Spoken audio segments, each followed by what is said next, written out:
वृक्ष अनेक फल उत्पन्न करता है, परंतु स्वार्थ रहित होकर वह सारे फल दूसरों को दे देता है।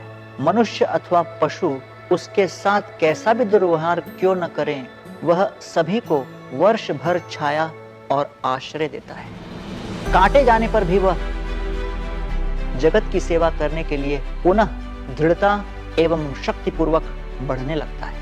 वृक्ष का जीवन तथा गुण हमें इस संसार में लिप्त न होते हुए इसमें रहने की कला सिखाते हैं। तीसरे अध्याय में कर्मयोग के अभ्यास का वर्णन है, अर्थात अपने दैनिक कार्यों द्वारा भगवान के साथ आध्यात्मिक संबंध जोड़ने का तकनीक। सच्चे कर्मयोगी के जीवन का वर्णन करते हुए बाइबल भी कहती है, इस संसार में रहो परंतु इस संसार के न बनो। यज्ञार्थार्थ कर्मणोऽन्यत्र लोकोऽयं कर्म बंधन तदर्थम कर्म कौन्तेय मुक्त संग समाचर। इस संसार में समस्त यज्ञ अथवा कार्य भगवान विष्णु की प्रसन्नता के लिए होने चाहिए, अन्यथा वे कार्य मनुष्य के बंधन का कारण बनते हैं। इसलिए हे कुंती पुत्र, भगवान की प्रसन्नता के लिए अपने नित्य कर्म करो और इस प्रकार तुम सदैव बंधन मुक्त रहोगे। श्लोक क्रमांक 1 से 9। त्याग। आरंभ में अर्जुन एक अपरिपक्व साधक के समान भ्रमित दिखाई देते हैं। उनके अनुसार आध्यात्मिक जीवन का अर्थ सक्रिय जीवन से संन्यास लेकर किसी एकांत स्थान में तपस्या करना है। अक्सर चुनौतियां आने पर सबसे आसान रास्ता होता है पलायन कर जाना। मनुष्य को सांसारिक जीवन में धन, संपत्ति, लोगों, पेशे आदि के साथ व्यवहार करना होता है। ऐसी जीवन शैली किसी प्रकार आध्यात्मिक लक्ष्यों के साथ मेल खा सकती है क्या?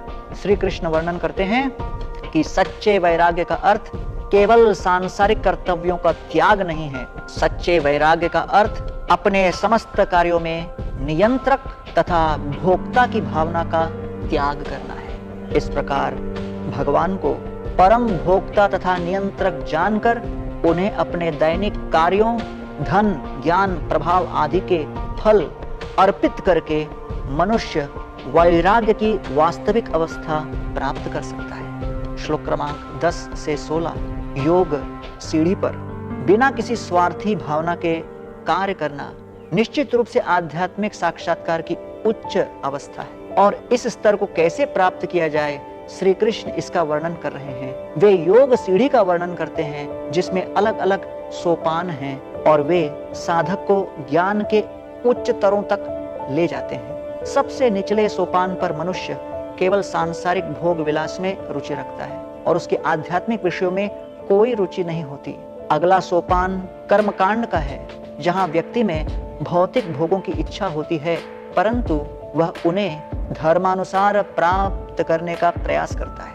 भौतिक भोग विलास की निरर्थकता को समझकर वे अगले सोपान सकाम कर्मयोग की ओर बढ़ते हैं, जहां व्यक्ति अपने कर्म फलों का एक अंश भगवान को देता है, परंतु उसके मन में अभी भी स्वार्थी इच्छाएं होती हैं।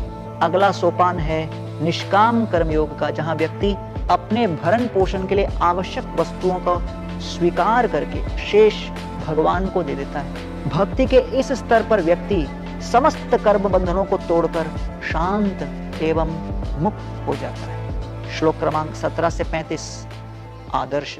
इस प्रकार कर्मयोग वह व्यावहारिक विधि है जिसके द्वारा व्यक्ति संसार में रहकर कर्म करते हुए भी भौतिक आसक्तियों से मुक्त हो सकता है।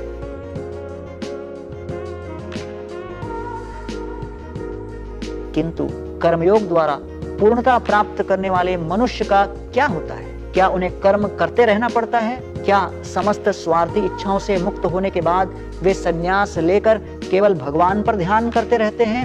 श्री कृष्ण बताते हैं कि परिपूर्ण कर्मयोगी दूसरों के लिए आदर्श स्थापित करने के लिए इस संसार में कर्म करता रहता है, जिससे लोग प्रेरित होकर उसका अनुगमन कर सके। श्लोक क्रमांक 36 से 43। आत्मा का शत्रु।